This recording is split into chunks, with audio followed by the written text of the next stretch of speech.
Yo, what up? Welcome to another episode of the Oakland Warriors podcast. I'm Patrick, flying solo.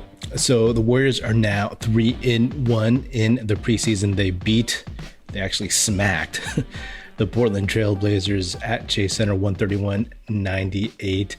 And, I've said this before, and I gotta be honest, like, as much as I love the vets and I just love watching the Warriors just as a team in general, some of my favorite games this season are going to be the vets games.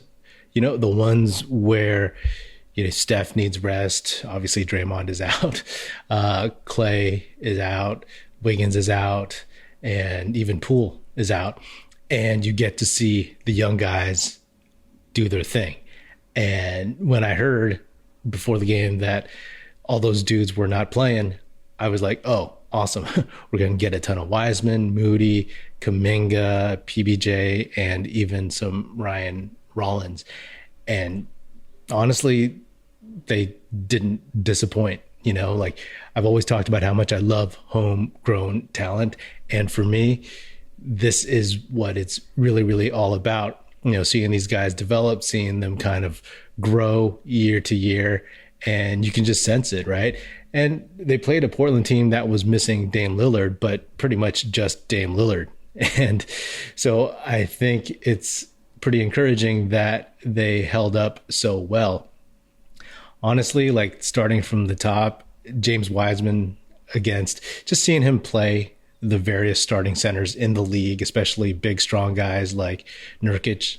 It's good to see Wiseman use his fluidity, his athleticism, his skill to affect the game. Early on, he had a nice couple of pick and rolls with Donte Divincenzo, and he finished right. He finished left. The one going right, it was like a soft touch off the glass, and then going left, he used his skill to just avoid Nurkic and also lay it up off the glass. Obviously, he's left-handed, so seeing him go with his right and do it both ways was eye-opening, right? We knew he had skill and he had talent and he had abilities, but just seeing them slowly come out when he gets these reps. And as a reminder, like, this is his first preseason ever in the NBA, going into his third official season. He would be a senior in college right now. So, of course, he didn't play during the COVID year preseason because it was such a weird year. And then he was injured for last preseason. And now he's finally getting some reps. And he's just in the gym, as they've been saying, as they've been reporting, just constantly playing. Before training camp, he was constantly just playing, getting as much run as he could. And it's clear that he's developing a good rapport with Donte Divincenzo. We've already talked about how he's looking good with Jordan Poole. They were developing something before Wiseman tore his meniscus back in 2021. So it's good to see them pick up where they left off. That's just going to be a crazy, crazy thing. Change of pace on the Warriors second unit. Can you imagine playing the Warriors starters, just those vets, all that shooting, all that just crisp play and execution, and then having to deal with James Wiseman, Jordan Poole, Jonathan Kuminga, Moses Moody, Donte Divincenzo, JaMychal Green off the bench. It's going to be rough for other teams. And yes, those guys are young, but just seeing them develop, and imagine how good they'll be by mid-season, and then by the All-Star break, and then by the end of the season.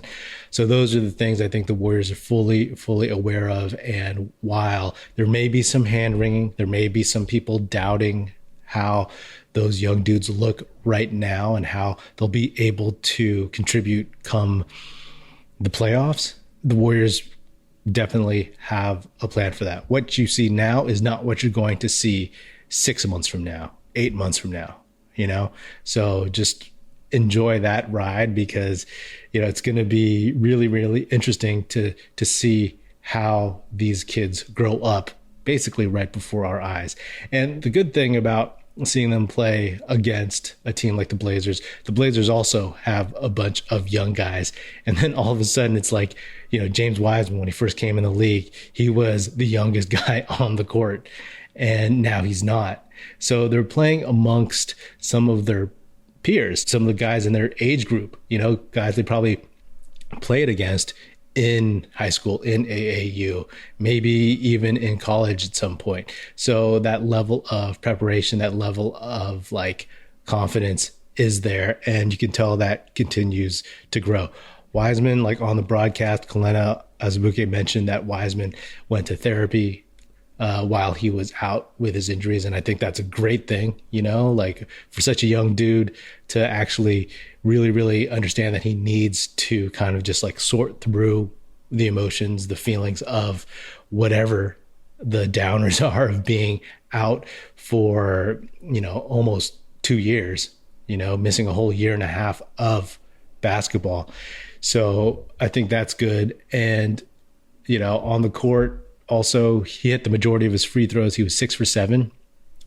I've talked about how he has a good stroke. He just needs to focus and nail those because he's going to get a lot of free throws as a big man, as a guy who is going to be underneath the basket, who can, use his pump fake, who can use his agility and also just get to the stripe, get easy points, at least 4 to 5 extra points per game at the minimum for him if he gets enough minutes. So I think with him, they're talking about how he is in the gym when he missed some free throws, and he's just going to take 250 free throws per day just to really, really lock that in. And I think that's a positive. Wiseman played 18 minutes only, 6 for 8 from the field, 6 for 7 from the line. Like I said, 7 boards, plus 26, 2 assists, 18 points. I mean, honestly, I'm happy with that. Moses Moody was out there. He showed a lot of stuff. He showed a little hesitation move on the break coming down the court just to get past that initial defender. And then, he's shown some creativity around the basket, a little step through on the baseline. We know that he's not a crazy athletic dude. I mean, don't get me wrong. He has athleticism. You have to be in the NBA, but he's not some guy who's just going to wow you with that. So it's good to see some of the things that he's picked up along the way and added to his game to get to the basket a little bit more, to fake guys out, to get to the free throw line. It just shows more maturity. And I think those are the things, again, that we're seeing in the preseason that we're going to see more of, why Kerr and the coaching staff, why they're going to trust him with minutes on the court. He'll probably be one of the first young dudes off the bench early on in the season. Moody, he finished with 23 minutes, 6 for 12 from the field, 3 for 6 from 3, 5 for 6 from the line, 3 boards, 1 assist, plus 18, 20 points. Solid. Jonathan Kuminga, we've talked about how this could be his opportunity at the power forward spot to get more minutes and, with Draymond out and everything, but, he played small forward. He started at small forward for Andrew Wiggins. And, you can see Kuminga picking things up a little bit more and more. He doesn't look as crazy out there, as out of control. And, I keep saying this and emphasize it. He hit a 3. He hit a mid-range jumper early on. And it really is once he gets those locked down, he's going to be a huge threat, because right now you could tell people know his moves. There was a drive to the lane where Josh Hart didn't go for his pump fake, and then Kuminga rose up and I believe he hit a mid-ranger from the elbow. But it's one of those things, that Kuminga's going to drive in, he's going to spin, he's going to pump fake, he's going to pivot, he's going to try to do this, that, and the other. So people know to look out for those things. But beyond that, once they start having to guard his three-point shot or his mid-ranger really, really closely, because right now they just favor his drive, it's just going to open up so much more for him.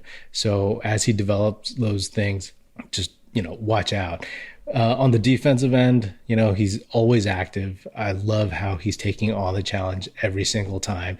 And, I talked about in the last episode how Patrick Baldwin Jr. will push Kuminga for minutes.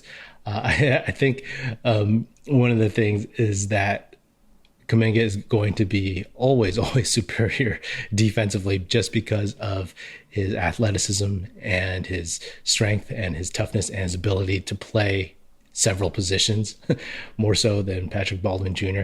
So I think that's something where Kuminga will always have an advantage in terms of that, getting off the bench. But like, I love Kuminga. I'm a huge Kuminga fan, and I just want to see him do well. I know the Warriors feel the same way. They just want to see him succeed because they see all that ability, all that talent.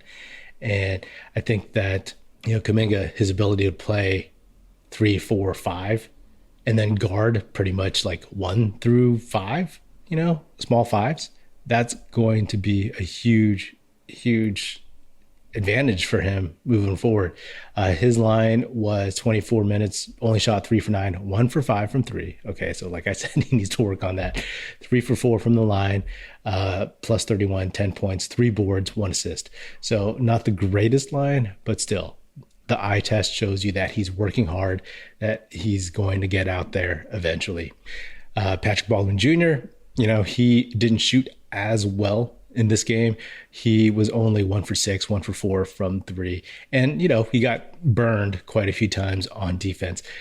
I think obviously defense in the NBA is something that you need to get accustomed to, the speed, the quickness, the strength, all that stuff.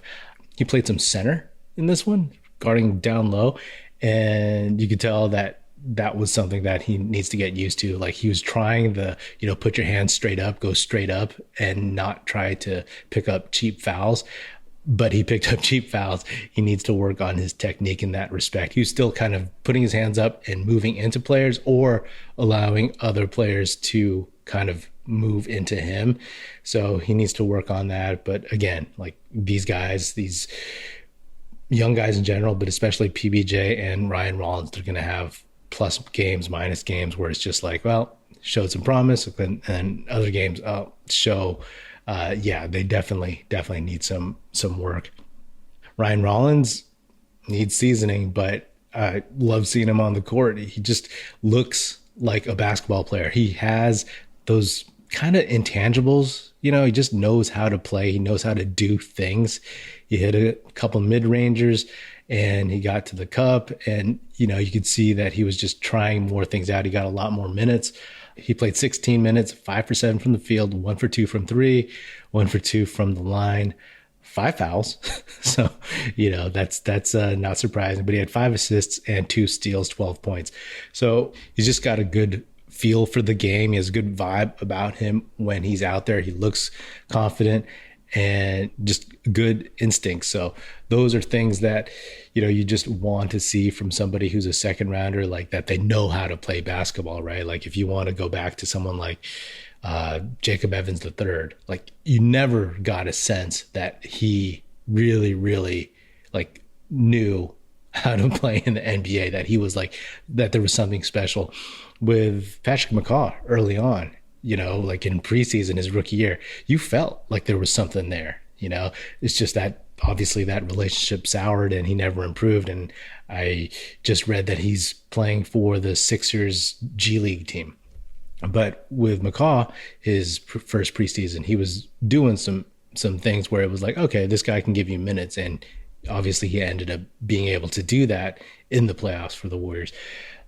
Rollins, not going to have to do that this season, but you can tell that he's just a basketball player, he doesn't look like he's out of sorts out there. Some things you could tell, obviously he needs to get used to some things, just like Patrick Baldwin Jr., but he definitely belongs on an NBA basketball court eventually. A couple more things. Donte Divincenzo. Okay, we knew that guy had athleticism, but it looks like he has actually more athleticism than we thought. He may not be able to get up as high as GP2, but the guy can rebound and he's got bounce, that's impressive. So that will come into play more so as the season goes on. Just, again, he's a better all-around player offensively. He can initiate the offense and he can run pick and roll much better than Gary Payton because of Donte Divincenzo's shot making and just his playmaking overall. And like I said, that chemistry that he's developing with James Wiseman is going to be very, very valuable. And it's smart, right? If you're Donte Divincenzo, you're going to be playing a lot of second unit with Wiseman. You better understand that that's your bread and butter, making Wiseman look good, and then just playing solid. Because if you become that guy who Wiseman can play with, then you're definitely going to become valuable to the team.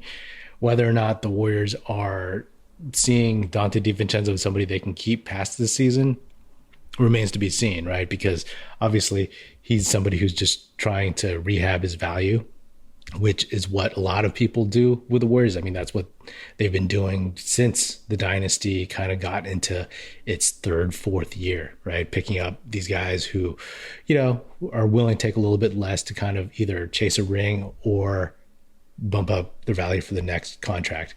I continue to like him a lot.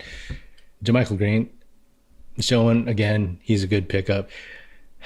I'm going to miss Otto Porter Jr. still, but JaMychal Green, that's the thing. Like, he is a solid 3-point shooter as well. He was 8 for 10 overall, 4 for 5 from 3. Admittedly, not going to shoot that every time, but the fact that he can is a big deal. Played 20 minutes, 8 boards, 20 points, plus 25. So, he gives a lot of what some of these older vets over the years have given the Warriors, right? Like, he's not David West, but he has that level of kind of just old school toughness. And he's not Otto Porter Jr. exactly, but he can give you that 3-point shooting. He may not be as reliable throughout the whole season, but throughout his career, he's been a definite solid shooter. So we're good. Okay. We're good. And some of the other things that Otto Porter Jr. did, hopefully, I mean, that's what some of the younger guys are supposed to step into, right? And JaMychal Green, he is more of a power player than Otto Porter Jr., who's more of a wing per se traditionally. So that might be something that is actually more advantageous to the Warriors this season. I just want to talk quick about Jordan Poole. And I remember beginning of last season, I was talking about him being like that guy, that one guy on the team who can get to the basket consistently, pick up fouls. Like when the team is getting sluggish or can't hit outside shots, he's the guy who can drive to the basket, get fouls, get easy points, put the other team in foul trouble, get the Warriors in the bonus. Obviously, Steph can still do that, and it was proven last year that because of his added bulk, he has, maybe he's lost a step in terms of quickness, but he's still clever as hell, and he's stronger and can get to the basket a little bit more easily in a different way than he did maybe, 7 years ago. But it's crazy to me because now, so you have Steph, you have Poole. Poole obviously exceeded those expectations last season, led the league in free throw shooting percentage as well. But now you have Jonathan Kuminga, who can get there, Moses Moody, who's willing to get there, take his lumps. He ended up on the floor quite a bit. And then we're talking about James Wiseman, who can get there as well. So, we're looking at what the Warriors are missing from last season. And yeah, I feel like the Warriors will be better this coming year. I've said that before, and I still believe that. You look at last season, before the season started, I feel like the Warriors are in a better position now than they were in the beginning of last season, right? Of course, coming off a title, but now you have a healthy Clay. You have young guys who are more confident. You have more talent, just talented players up and down the roster. And you have some experience, right? Like that's the thing. So if the season starts off slow, or if some of the young guys are looking kind of iffy early on, practice patience, take the long view, right? Because those guys, they've improved a lot already, and they're going to improve a lot more. There will be hand wringing, if the Warriors start off slow, like their schedule is rougher at the beginning of this season than the kind of cakewalk that they had at the beginning of the 2021-22 season. So just keep that in mind. But they have more weapons, like more legit weapons. It's like seeing these guys on the court, they even have more just kind of potential two-way G League guys who have more talent, right? Like I like Pat Spencer's game. I see his potential more in terms of a fit than, Justinian Jessup, who we were all hopeful for last offseason, but we saw that he really, really wasn't the answer to any of the Warriors' woes. And then seeing, Damian Lee and JTA, love those guys, appreciate them. But obviously they were older journeymen. They had ceilings. But even seeing guys like Lester Quinones out there, they have game, and that they still have that ceiling and that potential to improve and stick somewhere in the league if it's not going to be like with the Warriors down the road or with like the Santa Cruz Warriors G League team. It's just a lot of fun to watch these games. And if this is like a taste of what it's going to be like when the vets rest, I mean, those are just going to be the best. Those are going to be the most exciting games to me, to be honest. I mean, think about last season's games where the vets rested and you would just get these unbridled lottery talents running up and down the court. Now they have more seasoning, and now you have James Wiseman out there. So it's going to be fun. It's going to be fun. The NFL action is in full swing at DraftKings Sportsbook, an official sports betting partner of the NFL. We're talking touchdowns, big plays, and even bigger wins. New customers can bet just $5 on any NFL team to win and get $200 in free bets if they do. Check this out.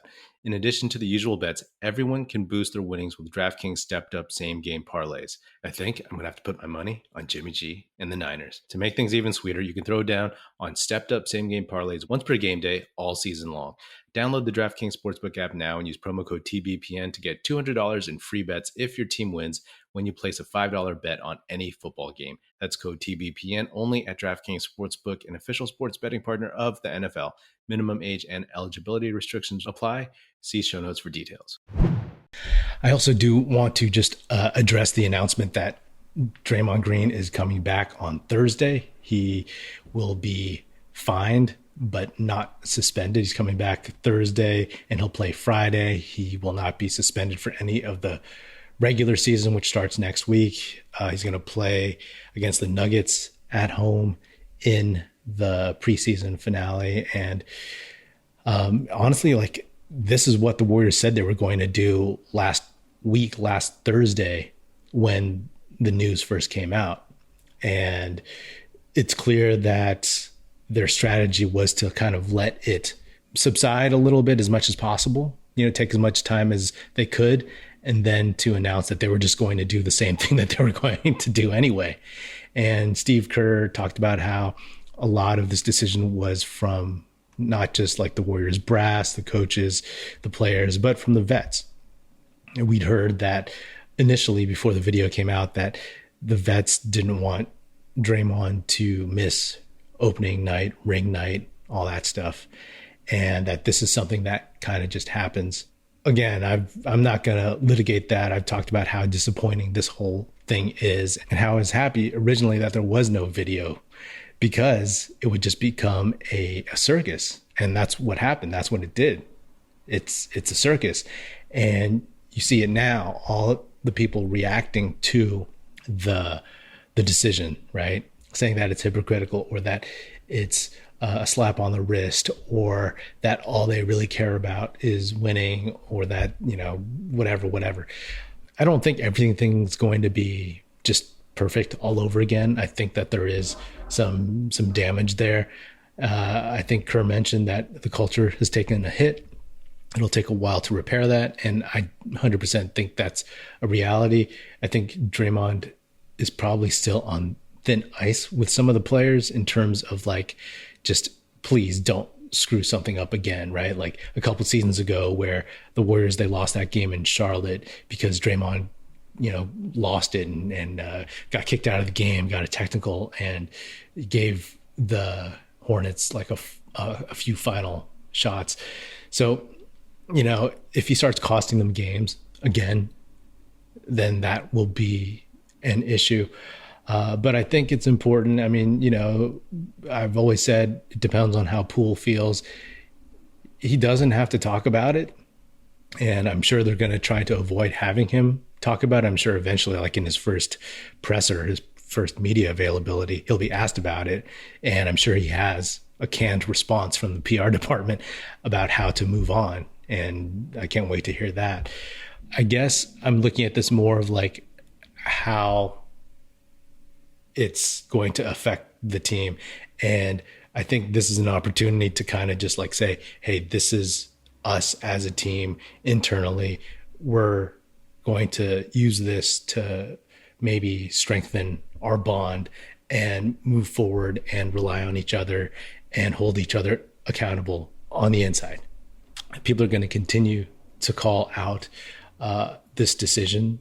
And I think that's fair. People can call it out.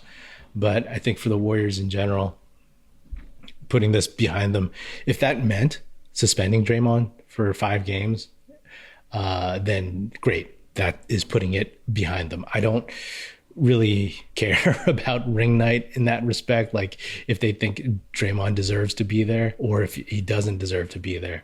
I'm concerned about how this affects the young guys, how it affects Poole, how it affects the vets, and how it affects like the trust.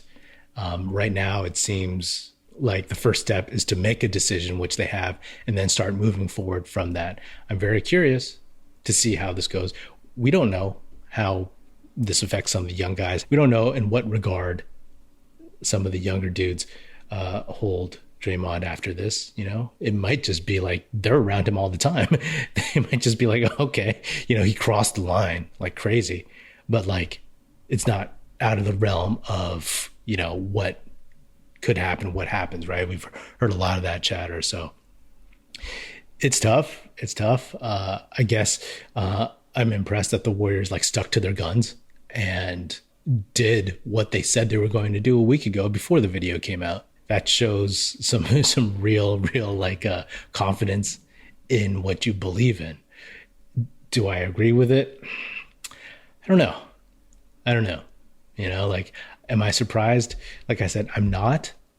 I felt like if they were going to fold to public pressure, then he would have been out like 5 games and missed opening night. Like I said, I do think like not everything is going to be well. This is not just like, okay, let's move on from this and just rack up some wins. You know, Draymond still has to earn some trust back from his teammates, you know, like he can't just be like, oh, I'm trying to be a better person. He has to actively do it and he has to show it.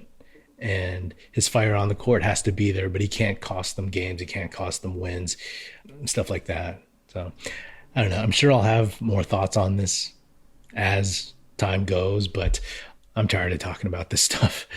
I'll leave it at that for now. I'm looking forward to hopefully seeing Klay Thompson play in the final preseason game and just see some of the real rotations. You know, like this is when the big boys play, and that's going to be like exciting for me and for all of Warriors fans to see where the Warriors starters are at, where Wiseman fits in, where Kuminga, Moody, etc., where this all falls into place and where we can actually start building for the playoffs. Honestly, that's where it stands. You know that, I know that, you know, that's an advantage of being a Warriors fan, is that there is a long view you could take.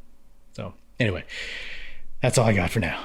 All right. Well, that is another episode of the Oakland Warriors podcast. Be sure to subscribe wherever you get your podcast. Feel free to hit me up on Twitter at Patrick E. Pino or at Oakland Warriors. Check out our YouTube channel where you can watch this episode, youtube.com/Oakland Warriors. Check us out at oaklandwarriors.com and be sure to tell your fellow Warrior fan friends to tune in and listen. The Oakland Warriors podcast is produced by National Film Society and is a part of the Basketball Podcast Network.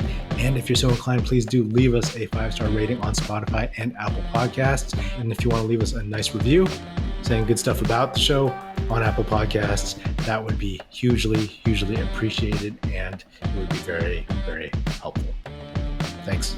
That's it. Music in this episode provided by Paper Sun. Special thanks to Paul Amardo for production support. See you next time, and go Dubs.